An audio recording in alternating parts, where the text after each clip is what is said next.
जिल्ह्यातील सर्व मान्यताप्राप्त शासकीय अनुदानित, विनाअनुदानित, कायम अनुदानित शाळांची त्यांच्या शाळेत शिक्षण घेत असलेल्या इयत्ता 1ली ते 10वी पर्यंतच्या विमुक्त जाती, भटक्या जमाती, इतर मागासवर्ग व विशेष मागास प्रवर्गाच्या विद्यार्थ्यांचे सर्व मॅट्रिकपूर्व शिष्यवृत्तीचे प्रस्ताव तालुक्यातील शाळांनी संबंधित पंचायत समितीकडे दाखल करावेत, असे आवाहन इतर मागास बहुजन कल्याणच्या सहाय्यक संचालक श्रीमती मनीषा फुले यांनी केले.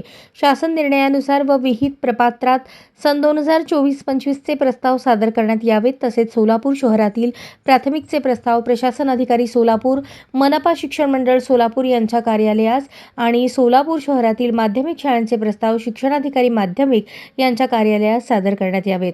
विमुक्त जाती, भटक्या जमाती, इतर मागासवर्ग आणि विशेष मागास प्रवर्गाच्या विद्यार्थ्यांकरता मॅट्रिकपूर्व शिष्यवृत्ती योजना यापूर्वी जिल्हा समाज कल्याण अधिकारी, जिल्हा परिषद सोलापूर यांच्या कार्यालयामार्फत राबवण्यात येत होती.